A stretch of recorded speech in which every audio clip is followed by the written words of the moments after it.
Salam di dalam Dharma, Namo Sang Yang Adi Budaya, Namo Buddhaya.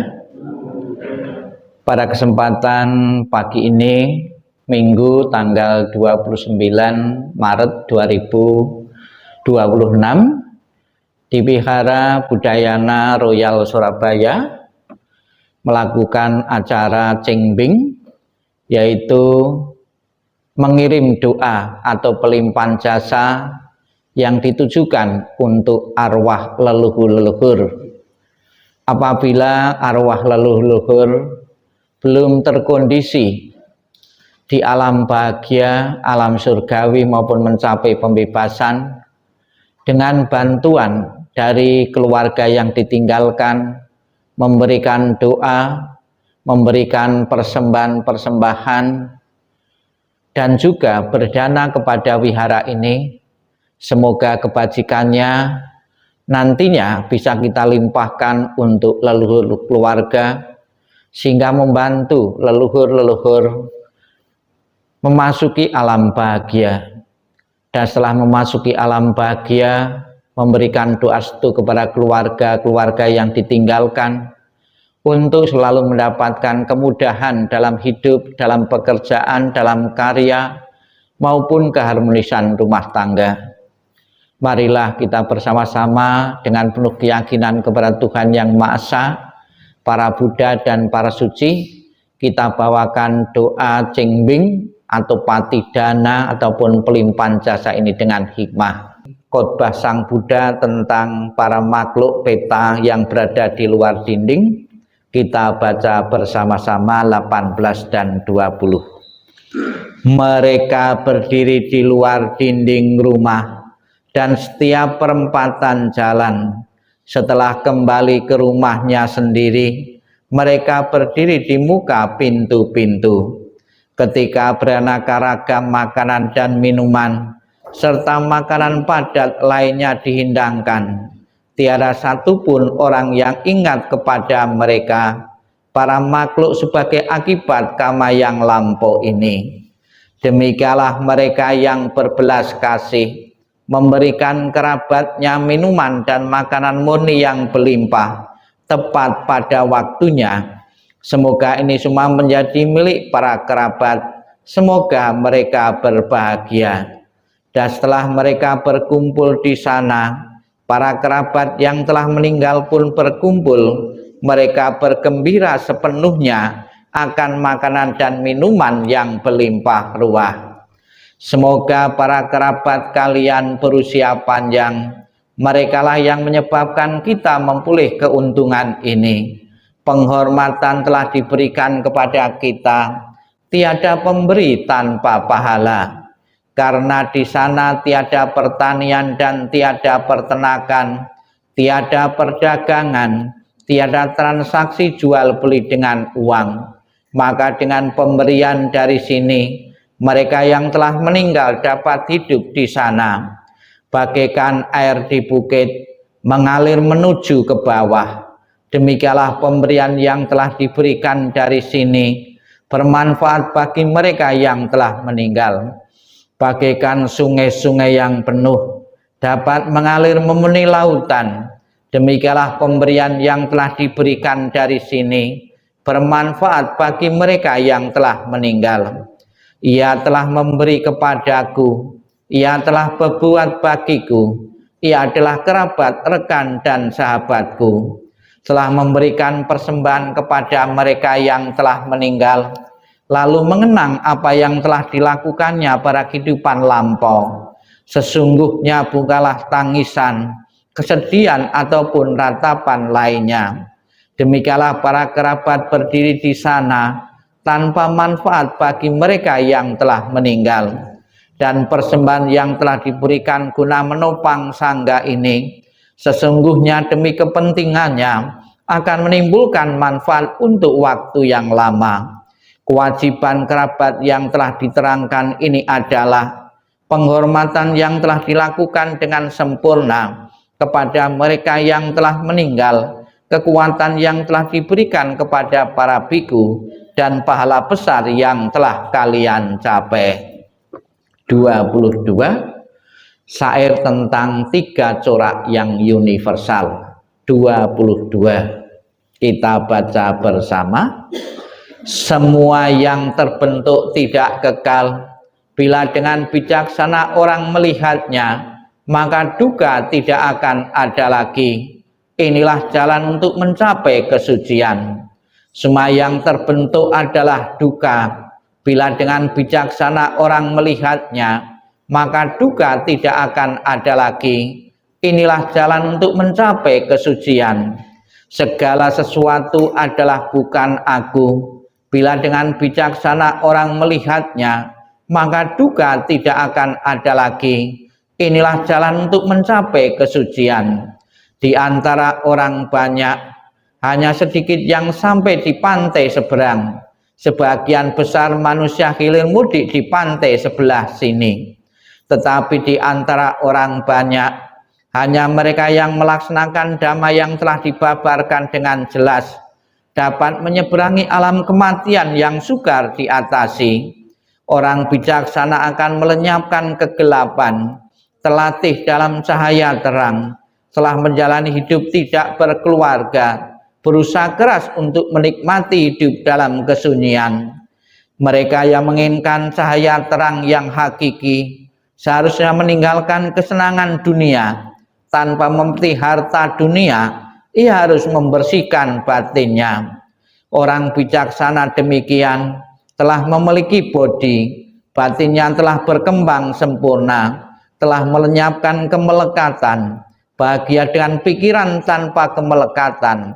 Mereka yang bebas dari kekotoran batin serta bersinar terang mencapai nibbana dalam kehidupan ini. Kita baca 24. Syair seumpama gunung. Bagaikan batu karang yang besar, puncaknya menjulang ke angkasa, berubah dan hancur karena pengikisan dari 4 arah. Demikian pula kelapukan dan kematian menguasai semua makhluk. Apakah dia kesatria, brahmana, pedagang, pekerja, kasta buangan maupun pembersih jalan, tidak seorang pun yang akan terbebas. Semuanya pasti menemui kematian.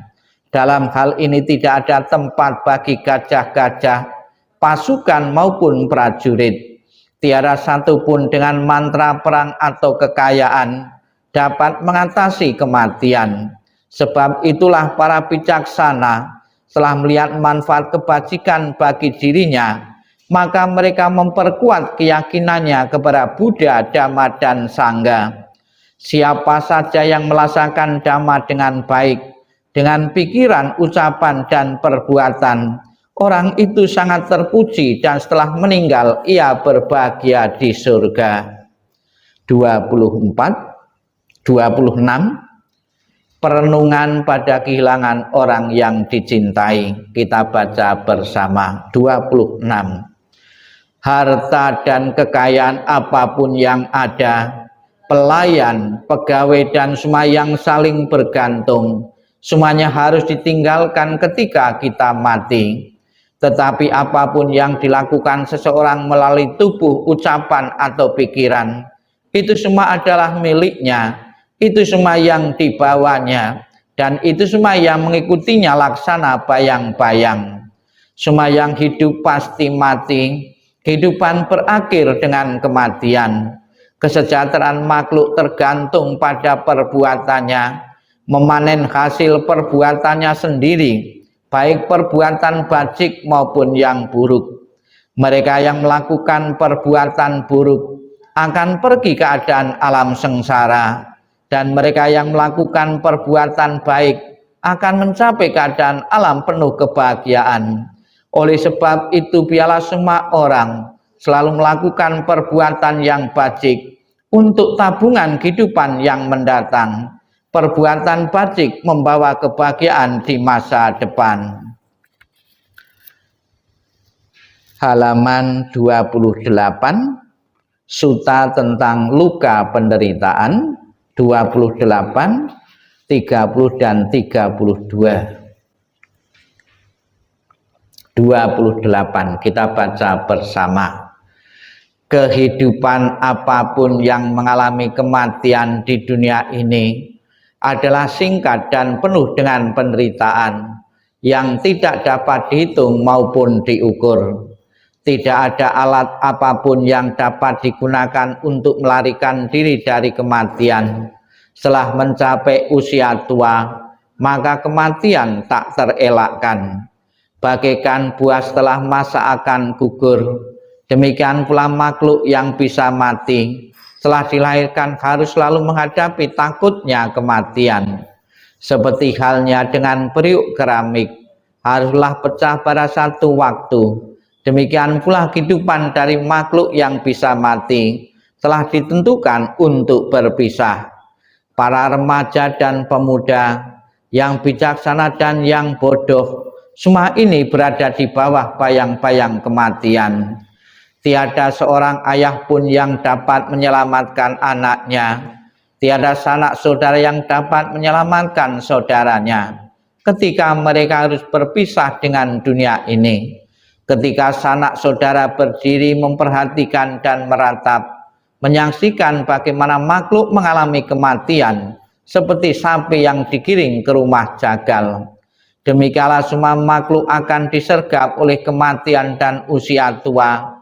Para bijaksana telah mengetahui sifat alami dunia ini tidak akan mengalami penderitaan. Akan sia-sia jika engkau meratapi yang mati, karena engkau tidak akan pernah tahu kapan mereka datang dan kapan mereka pergi. Jika ratapan akan menyembuhkan luka hati bagi si peratap, maka biarkanlah para bijaksana meratap. Kedamaian pikiran tidaklah diperoleh melalui ratapan. Semua keadaan ini hanya akan membawa penderitaan dan melukai tubuh. Meratap hanya akan membuat si peratap lemah dan pucat. Ratapan tidak akan menolong orang yang telah meninggal. Oleh sebab itu meratap adalah sia-sia. Dengan tidak melepaskan kesedihan, maka ia justru semakin menderita. Ianya akan semakin tenggelam dalam alam kesedihan. Lihatlah bagaimana orang-orang yang terlahir di dunia ini sesuai dengan karmanya harus gemetar di bawah bayang-bayang kematian. Dengan cara apapun manusia berpikir tentang segala sesuatunya, semuanya itu terjadi kebalikannya. Itulah sifat alami yang berlawanan dari segala sesuatu. Dengan demikian telitilah sifat dunia ini. Walaupun misalkan seorang dapat hidup 100 tahun atau lebih, ia tetap harus meninggalkan kehidupan ini dan pada akhirnya kehilangan teman dan sanak saudara. Oleh sebab itu dengan mendengarkan para bijaksana dan orang suci dan memandang orang yang telah meninggal, kendalikanlah kesedihanmu. Renungkanlah keberangkatan dari orang yang kau cintai dengan berpikir bahwa perpisahan adalah hal yang wajar. Laksana seseorang berusaha memadamkan rumah yang terbakar dengan air, demikian pula biarkanlah orang yang teguh dan bijaksana menyingkirkan penderitaan secepat angin meniup segenggam kapas. Biarkanlah seseorang yang menginginkan kebahagiaannya dirinya membuang luka dari harapan dan penderitaan yang ditanamnya sendiri. Setelah membuang luka itu dan mencapai ketenangan batin, ia akan terberkahi dan terbebas dari penderitaan, mengatasi semua kesedihan. Tak lupa kita panjatkan doa untuk keluarga yang ditinggalkan. Semoga bebas rintangan halangan dan bebas dari segala mimpi-mimpi yang buruk. Halaman 32, syair kebahagiaan untuk sanak keluarga. Kita baca bersama. Semoga seluruh kemalangan, kesulitan dan tanda-tanda jelek, berbagai bencana, penyakit, pengaruh jahat, kegagalan, semua ancaman bahaya, ketakutan, mimpi buruk yang tak diinginkan, semoga semuanya berkat kekuatan Buddha. Semoga seluruh kemalangan, kesulitan dan tanda-tanda jelek, berbagai bencana, penyakit, pengaruh jahat, kegagalan, semua ancaman bahaya, ketakutan, mimpi buruk yang tak diinginkan, semoga semuanya berkat kekuatan Dhamma. Semoga seluruh kemalangan, kesulitan, dan tanda-tanda jelek, berbagai bencana, penyakit, pengaruh jahat, kegagalan, semua ancaman bahaya, ketakutan, mimpi buruk yang tak diinginkan, semuanya lenyap berkat kekuatan Sangga. Halaman 34. Pansukulagata. Segala sesuatu yang terbentuk adalah tidak kekal, bersifat timbul dan tenggelam. Setelah timbul akan hancur dan lenyap, bahagia timbul setelah gelisah lenyap. Semua makhluk akan mengalami kematian. Mereka telah berkali-kali mengalami kematian dan akan selalu demikian. Begitu pula aku pasti mengalami kematian. Keraguan tentang hal ini tidak ada dalam diriku. Kita lantunkan Pansukulagata. Anicca wa tasangkarang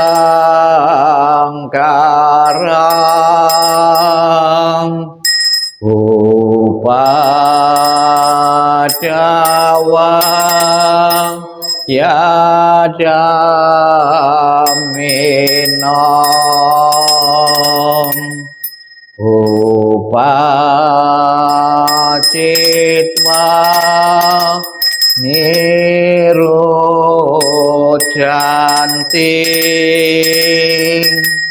tesang pasamosukong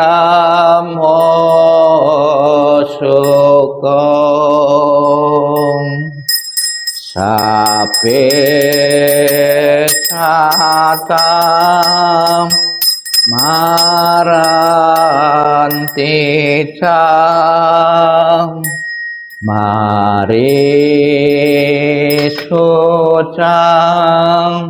marisarem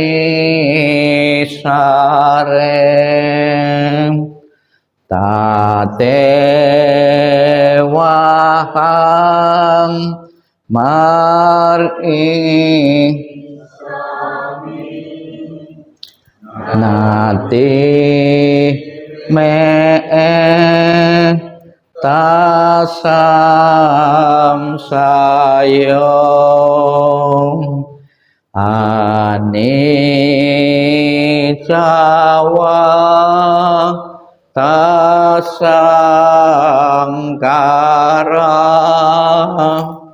upadawa yadaminom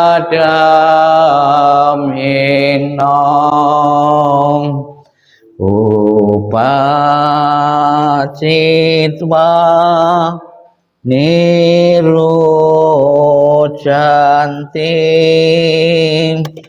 tesang upah samosukong.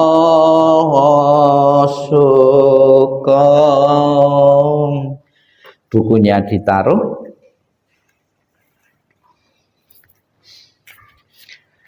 Setelah kita bersama-sama mengulang kembali sabda-sabda Buddha yang ada kaitannya dengan kematian untuk memberikan pengertian, pemahaman yang benar tentang hakikat kehidupan, siapapun tanpa kecuali yang pernah dilahirkan akan mengalami kematian.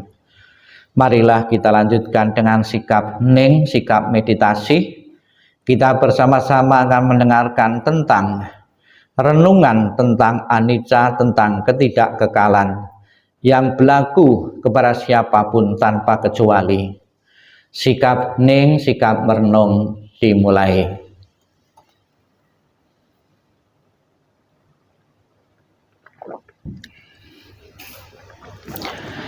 Anicca, anicca, lambang tiada kekekalan.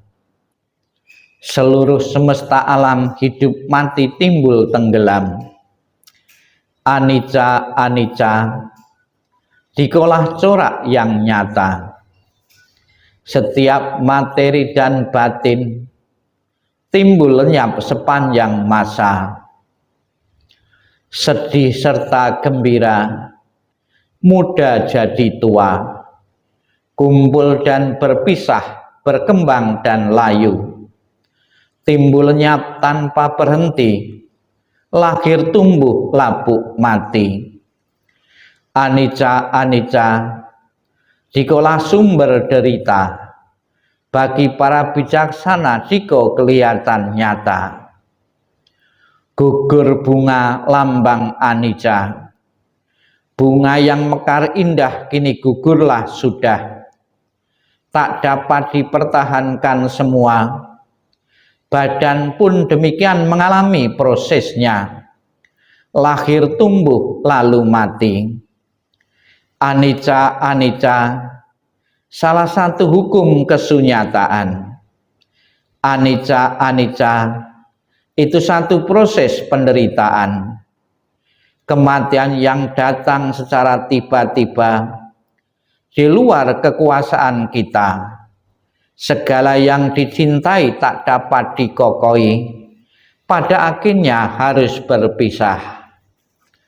Sang Yang Adi Buddha, Tuhan Yang Maha Esa, para Buddha dan para suci, pada kesempatan hari ini Minggu tanggal 29 Maret 2026, kami segenap pengurus dan umat Wihara Budayana Royal Surabaya mengirim doa pelimpahan jasa untuk leluhur keluarga. Dengan doa-doa yang telah kami panjatkan, apabila leluhur-leluhur keluarga belum terkondisi telah di alam bahagia, dengan doa, dengan persembahan dan dana kepada wihara ini, jasa kebajikannya kulimpahkan untuk leluhur, semoga terbantu telah di alam bahagia. Sabbe sata bawantu sukitata, semoga semua makhluk hidup berbahagia dan sejahtera. Sikap ning, sikap merenung, selesai.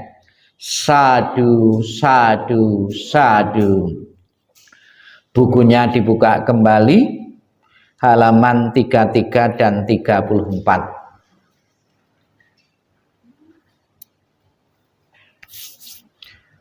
Marilah kita bersama-sama limpahkan sepenuhnya kebajikan dari membawa doa, membawa persembahan untuk semua makhluk, dan lebih-lebih kepada leluhur keluarga yang pada hari ini kita doakan. Nanti titik-titik kita isi leluhur-leluhurku, ya. Kita baca bersama 33 dan 34. Dalam segala kerendahan hati kami panjatkan doa kepada Sang Yang Adi Buddha. Dalam segala sujud kami panjatkan doa kepada para Buddha yang telah mencapai penerangan dan kebijaksanaan sempurna. Dalam segala rasa bakti kami panjatkan doa kepada para bodhisatta mahasata yang penuh berkah. Semua kekuatan doa, cinta kasih dan kasih sayang yang telah kami lakukan bersama keluarga hari ini, kami persembahkan kepada para dewa. Semoga para dewa turut bergembira serta memberikan dorongan bagi beliau yang terkasih, leluhur-leluhurku. Dengan segala cinta kasih dan kasih sayang, doa kami limpahkan bersama kekuatan pelimpahan jasa kepada beliau yang sangat dikasih oleh keluarga. Dengan segala persembahan yang murni, dengan kasih sayang yang tiada batas, dengan segala kerendahan hati dari seluruh sanak keluarga, dengan semua doa dari kebajikan besar yang telah ditunjukkan oleh segenap keluarga, semoga jasa-jasa ini melimpah bagi beliau yang terkasih, leluhur-leluhurku. Dengan segala pelindungan Sang Yang Adi Buddha, dengan semua karunia dari para Buddha, dengan segala kekuatan pahala para bodhisatta, dengan curahan kasih sayang para mahasata, dengan dorongan doa dari para dewa dan para Brahma, semoga beliau segera memulai kehidupan penuh kebahagiaan dan kedamaian. Semoga kekuatan cinta kasih dan kasih sayang melimpah bagi sanak keluarga yang ditinggalkan. Semoga kekuatan ketulusan yang mendalam dari sanak keluarga memulai berkah kebajikan dan kedamaian yang tiada taranya dari para Buddha, Bodhisattva, Mahasatwa. Semoga para dewa, para Brahma, dan para makhluk suci memberikan pelindungan bagi keluarga yang telah ditinggalkan. Semoga semua makhluk senantiasa bebas dari ketidaktahuan. Semoga semua makhluk berbahagia. Sabe satta bawantu sukitata. Bukunya ditutup, tangannya beranjali di depan dada. Marilah Bapak Ibu, di saat kita mendoakan leluhur-leluhur keluarga, apabila ada yang masih berada di alam penderitaan, dengan doa, dengan pertolongan bimbingan Buddha Amitabha yang bertakhta sebelah barat, semoga Buddha Amitabha segera menjemput arwah leluhur-leluhur yang hari ini kita doakan dan menempatkan di alam surga sucinya. Bapak Ibu menirukan apa yang saya ucapkan dengan penuh penghayatan dan keyakinan kepada Buddha Amitabha sambil mendengarkan iringan doa kelahiran kembali dan salam cinta kasih Buddha Amitabha, dan juga mengingat kebaikan budi baik dari ayah dan ibu maupun leluhur-leluhur yang telah tiada. Bapak Ibu menirukan apa yang saya ucapkan dengan irama yang sama. Namo Amitabha.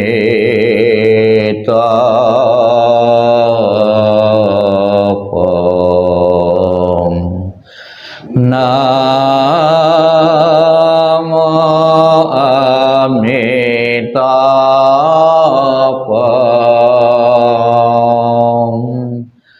Namo Amitabha.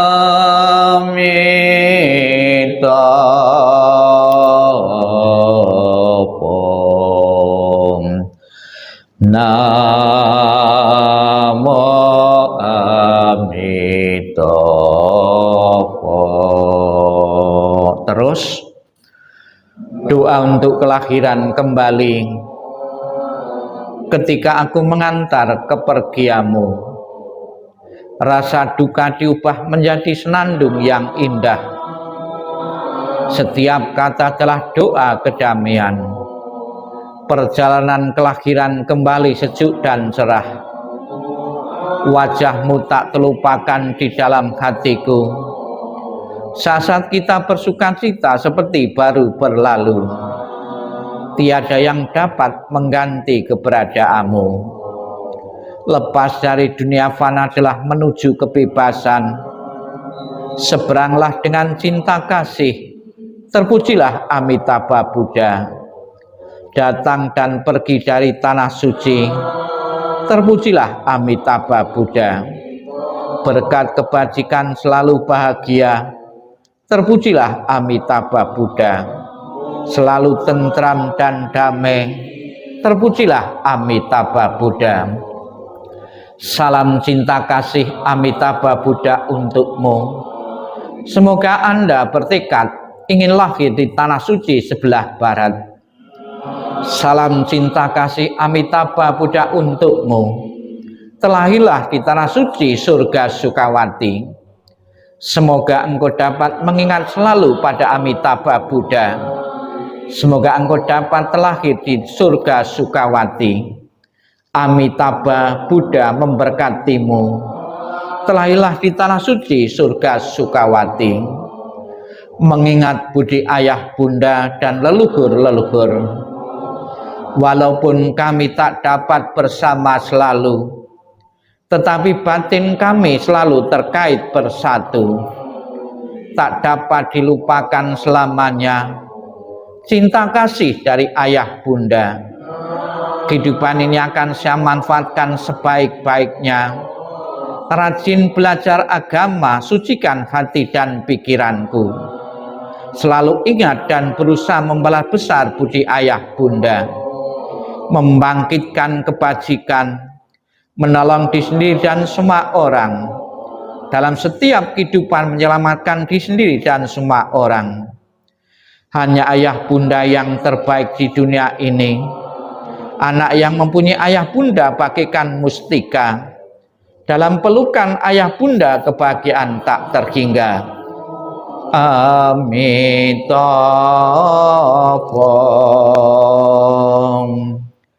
Namo Amitabha.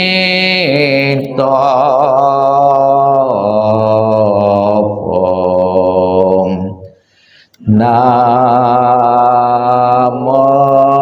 Amitabha.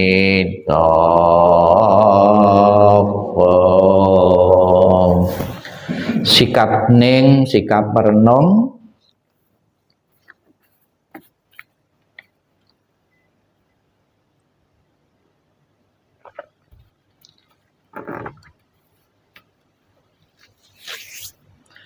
Sabe sata bawan sukitata. Semoga semua makhluk hidup berbahagia dan sejahtera. Sikap ning, sikap merenung selesai. Sadu, sadu, sadu. Oh, PowerPoint-nya.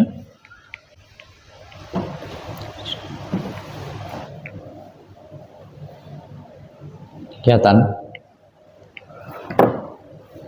Nah.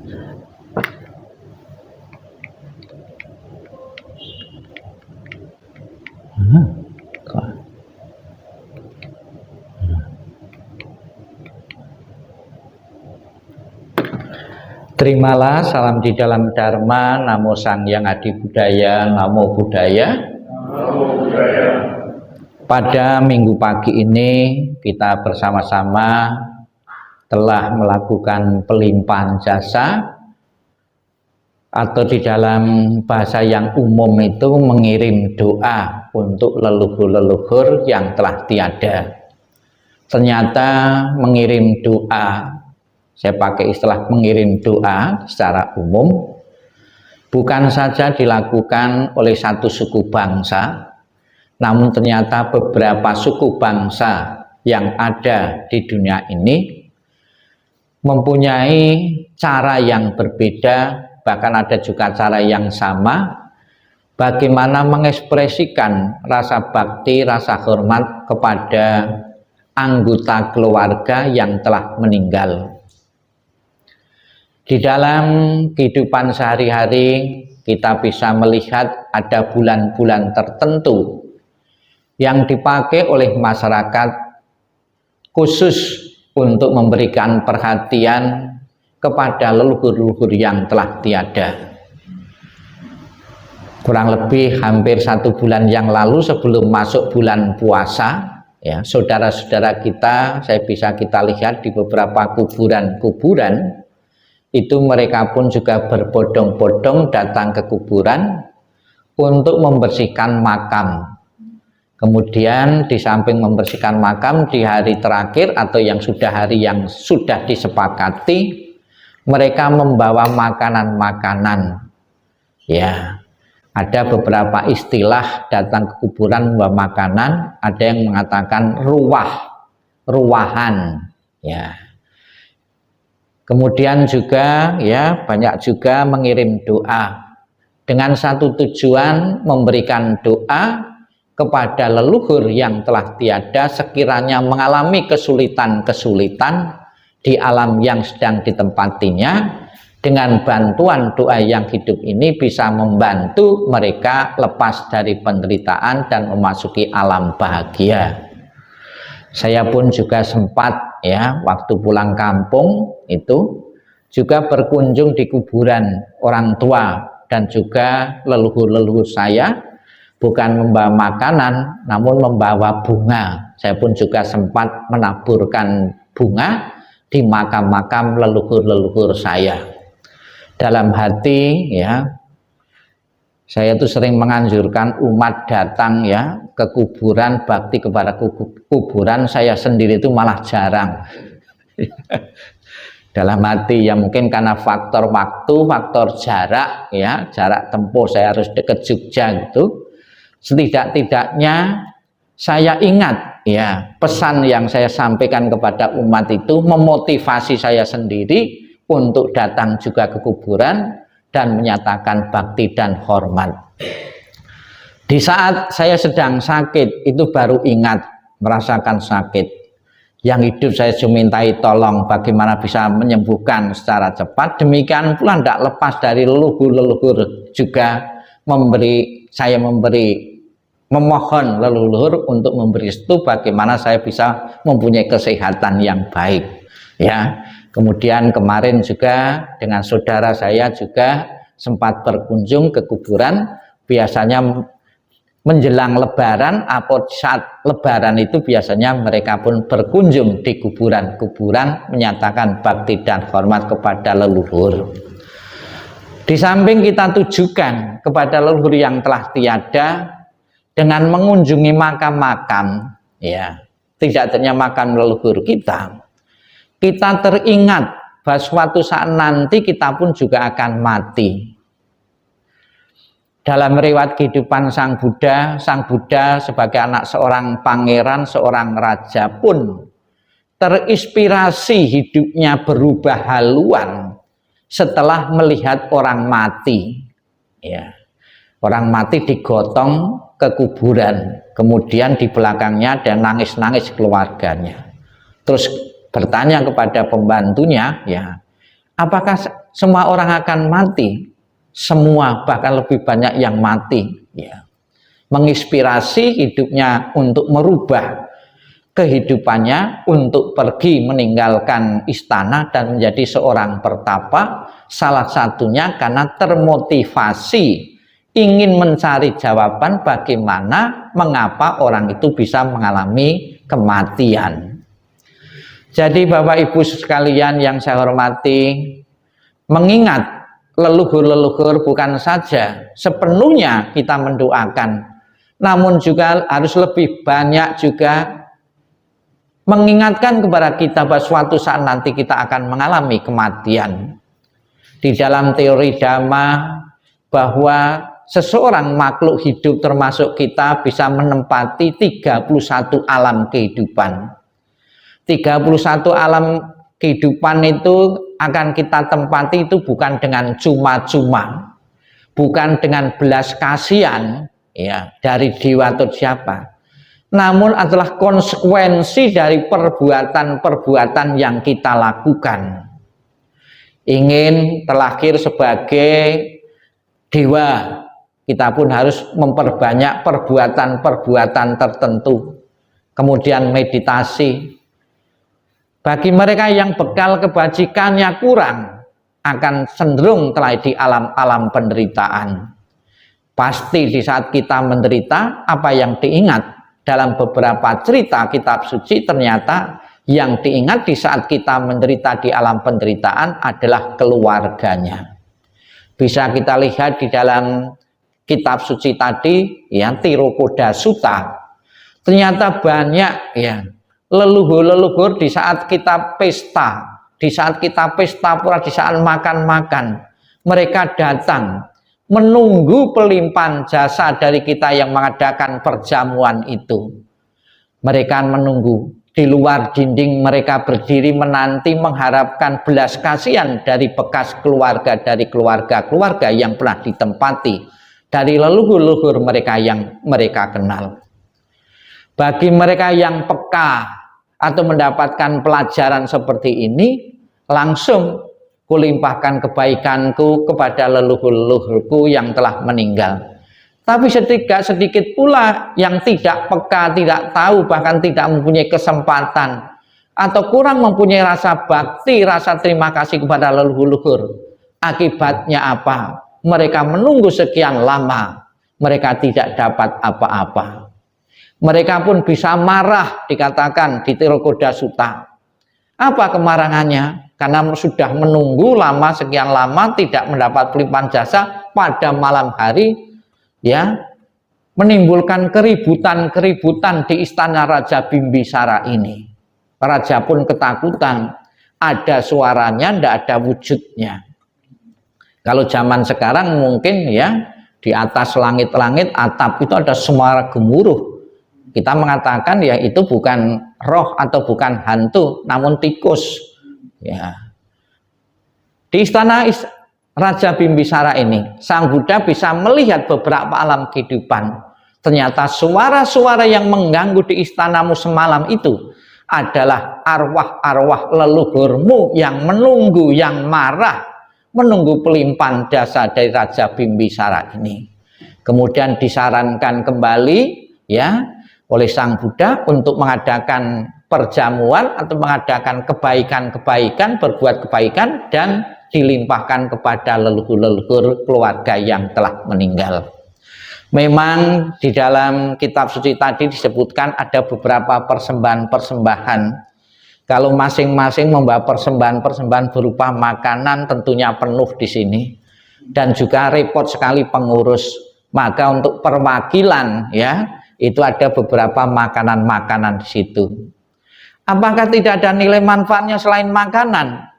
Ya, bisa juga, yang penting kebaikan dari keluarga yang ditinggalkan ini bisa mengkondisikan, membantu leluhur untuk tadi alam bahagia. Apa kebaikan yang lain? Bapak Ibu memasang pelita, ya. Bapak Ibu berdana kepada wihara. Kebajikannya luar biasa. Dengan wihara ini mempunyai kas, ya, uangnya cukup. Berapa banyak manfaat yang dapat kita peroleh. Lampunya tetap nyala, tempatnya tetap bersih, karyawannya tergaji, ya. Itu juga karena jasa dari Bapak Ibu sekalian.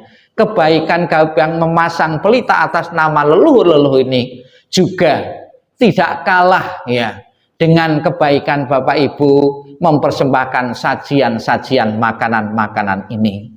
Maka saya pun lebih setuju ya, di saat ulambana pun ya, itu juga dengan seperti ini. Seperti memasang pelita-pelita. Ada wihara yang lain juga tidak pakai persembahan-persembahan berupa makanan, namun sederhana kelihatannya, namun punya nilai manfaat yang besar untuk wihara dan juga untuk leluhur-leluhur yang telah tiada. Memang tidak gampang untuk merubah pola pikir dari umat Buddha dari tradisi itu. Ya, ada yang mengatakan kan di kitab suci disebutkan makanan-makanan, ya. Terus apakah ini kalau lilin, kalau pelita ini bisa diserap oleh leluhur-leluhur? Memang ada beberapa keyakinan dalam masyarakat, ya, makanan-makanan ini diserap saripatinya oleh leluhur-leluhur yang telah tiada. Maka setelah dipakai untuk persembahan leluhur rasanya anyep, ya, hambar. Ada yang meyakini seperti itu. Namun di dalam agama Buddha, kebaikan-kebaikan yang bermanfaat bagi leluhur-leluhur yang telah tiada sangat banyak sekali. Bapak Ibu donor darah juga termasuk kebaikan yang bisa dilimpahkan kebaikan itu untuk leluhur yang telah tiada. Bagi sembako, memberikan keramahan-keramahan kepada yang ditemui, itulah perbaikan-perbaikan, itulah kebaikan yang dilakukan pikiran, ucapan, dan tindakan. Jadi banyak variasi kebaikan yang bisa mengkondisikan leluhur untuk terlahirnya di alam bahagia. Kembali pada gambar ini Bapak Ibu sekalian, pada bulan Cimbing ya, tepatnya puncaknya tanggal 5 April ya. Ada yang mengatakan 1 minggu sebelum tanggal 5 dan 1 minggu setelah tanggal 5 itu untuk mengingat, untuk pergi ke kuburan ya, untuk membersihkan makam dari orang tua atau leluhur yang telah tiada. Pernah ada yang mengatakan, saya kurang setuju kalau Cimbing kok diadakan wihara. Mestinya minggu itu untuk datang ke kuburan, ini malah untuk ke wihara. Mestinya kan untuk bersih-bersih. Ya boleh saja bagi mereka yang keluarganya terus makamnya juga dekat, itu boleh saja. Namun bagi masyarakat Buddhis yang orang tuanya di luar pulau, kemudian jarak jauh, apakah ada cara untuk mewakili bakti itu? Salah satunya ya acara seperti saat ini di wihara ini, melakukan pelimpahan jasa. Kemudian juga kita bisa lihat rasa bakti yang tinggi. Apakah harus lengkap? Ya, tidak semuanya sesuai dengan kondisi. Yang penting niatan, ya. dari Bapak Ibu saudara sekalian. Kemudian ada lagi bacanya doa kok lebih banyak bahasa Indonesia, tidak abdol kalau tidak pakai bahasa Pali, bahasa Mandarin. Bagi saya ya khotbah sutta ya atau parita itu untuk merubah pola pikir. Kalau kita baca pakai bahasa Pali tanpa terjemahan, tentunya juga pengetahuan kita itu juga tidak akan tambah. Sang Buddha membabarkan dhamma, khotbah dhamma itu untuk merubah pola pikir, bukan untuk dihafalkan seperti burung beo ya. Maka Bapak Ibu ya lebih pas apabila kita bijaksana dalam beberapa hal, bacalah kitab suci itu dengan bahasa yang dimengerti, bahasa yang paling mudah. Itu akan memberi pengertian, pencerahan bagi umat Buddha. Kita bisa lihat Bapak Ibu ya, ternyata bukan satu suku ya, ada beberapa suku ya. Kemudian ada lagi di luar negeri itu Meksiko ya, tidak memilih bulan namun memilih tanggal tertentu. Tanggal 1, tanggal 2 November itu juga bikin festival hantu namanya. Jadi pas tanggal itu ada satu kepercayaan roh-roh arwah-arwah keluarga itu pulang ke rumah. Menyambutnya seperti apa ya? Mereka pun juga bikin ya tengkorak-tengkorak, yaitu dirinya sendiri itu festival itu, dan bikin kerangka-kerangka ya. Mungkin saya kok mirip dengan itu maka mau bergaul mau pulang gitu. Mungkin gitu ya, itu.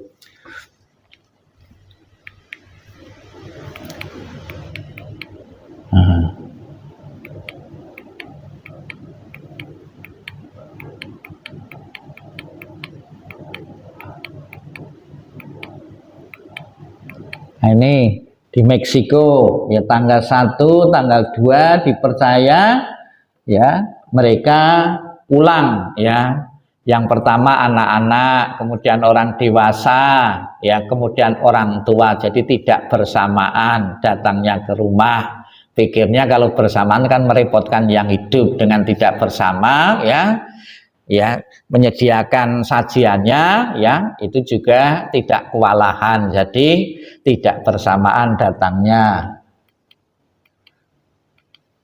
Nah, ada lagi salah satu suku ya, mengingat leluhur yang telah tiada juga ya, mereka kumpul-kumpul kemudian membersihkan kerangka-kerangka leluhur-leluhur diganti dengan pakaian yang baru ya. Kita tidak sampai seperti itu ya, namun ada suku tertentu ini ya, upacara Rambu Solo ini mereka pun mengganti pakaian leluhur-leluhur yang telah tiada. Di samping itu juga menyembelih ya beberapa binatang-binatang, hewan-hewan tertentu untuk persembahan ya. Seandainya ini lampunya dimatikan terus gimana nih? Takut enggak? Ya. ya ini mereka mendandani dengan pakaian-pakaian. Ini kerangkanya. Ada lagi ya di masyarakat ya, saya pernah lihat itu bukan bongkar makamnya, gantinya itu kainnya yang ada di nisan. Ada tertentu itu ya, pas hari-hari tertentu juga ya itu diganti kan biasanya nisan itu ada lemannya kain, itu diganti di situ ya. Itu juga sebagai bakti kepada leluhur yang telah tiada ya. Di samping kita ingat leluhur, kita juga satu perenungan. Ada ndak ini siapa tahu ya yang artis dan ndak artis sama ndak setelah mati ya. Yang artis juga sama, yang tidak artis juga sama. Kalau sudah mati mukanya juga seperti itu, tidak ada bedanya ternyata. Maka tidak layak menyombongkan di saat masih muda itu. Kalau mati ya jadi kerangka-kerangka semua ini ya itu.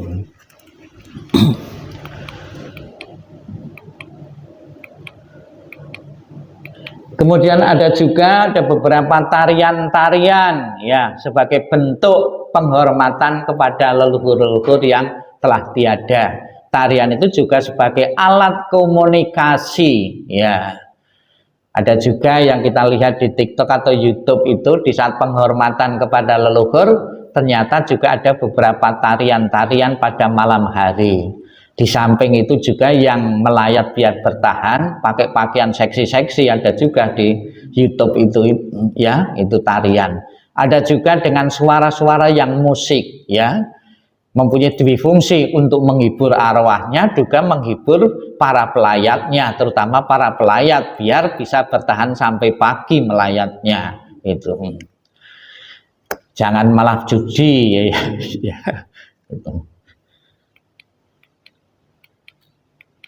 Ini ritual ada lagi di Kalimantan. Ternyata di sini juga ada tradisi ya, ingat leluhur dengan merawat ya kerangka-kerangka manusia.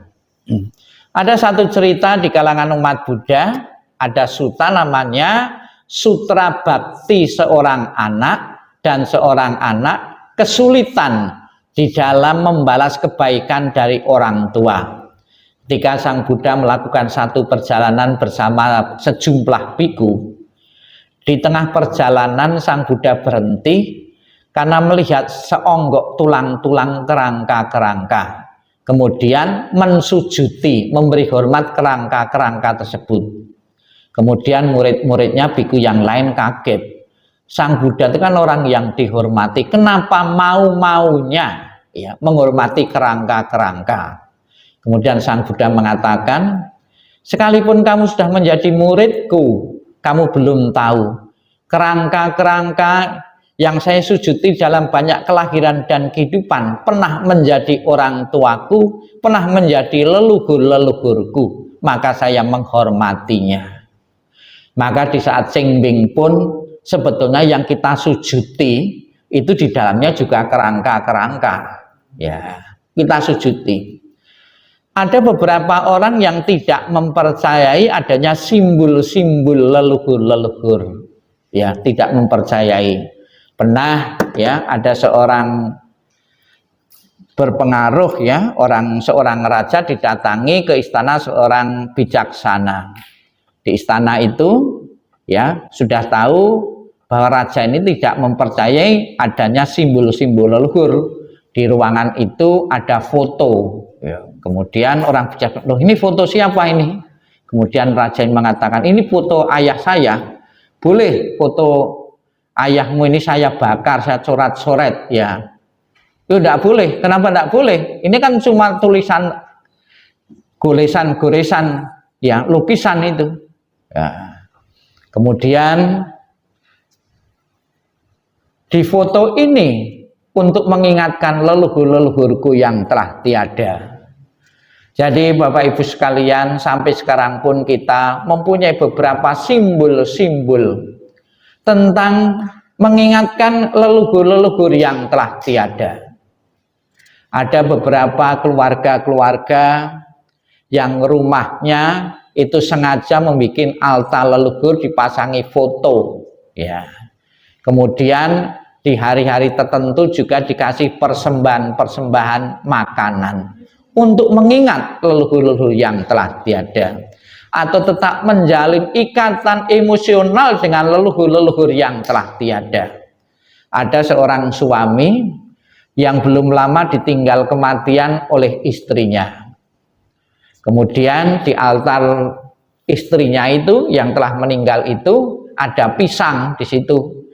Namun pisang itu dipoteli satu persatu, tidak diambil satu piring, itu tidak dipoteli satu-satu. Dia mengatakan, saya waktu istri saya masih hidup saya sering makan bersama Bante. Setelah istri saya meninggal saya pun tetap menjalin hubungan dengan istri saya seolah-olah kita makan bersama dengan almarhumah yang telah tiada. Ini tak menjalin ikatan emosional dengan leluhur yang telah tiada. Demikian pula Bapak Ibu saudara sekalian, di depan Bapak Ibu ada beberapa pelita, bukan sekedar pelita, namun juga di bawahnya ada nama-nama leluhur. Ini juga untuk menjaga ikatan emosional dengan leluhur-leluhur yang telah tiada. Kita ingat apabila leluhur-leluhur yang telah tiada, yang pernah berjasa kepada kita, membesarkan kita, dan juga warisan, ninggali warisan-warisan kepada kita, mengalami kesulitan di alam-alam penderitaan, dengan doa, dengan persembahan makanan maupun sajian-sajian yang lainnya, segera mengkondisikan untuk terlahirnya di alam-alam bahagia. Semoga dengan pelaksanaan cembing di wihara ini benar-benar makna kita serap, makna kita pahami, dan leluhur-leluhur yang kita doakan benar-benar terdorong, terkondisi terlahir di alam bahagia menjadi kenyataan. Dan setelah terlahir di alam bahagia memberikan doa restunya kepada keluarga-keluarga yang ditinggalkan untuk selalu mendapatkan kemudahan dalam hidup, dalam pekerjaan, dalam karya, dan juga keharmonisan rumah tangga. Dan juga Buddha Amitabha yang bertakhta sebelah barat benar-benar memenuhi janjinya untuk menjemput barang siapa yang meyakini, menyebut namanya, dan mempunyai kebaikan-kebaikan dan menempatkan di alam surga sucinya, yaitu surga Sukawati. Sadhu, sadhu, sadhu.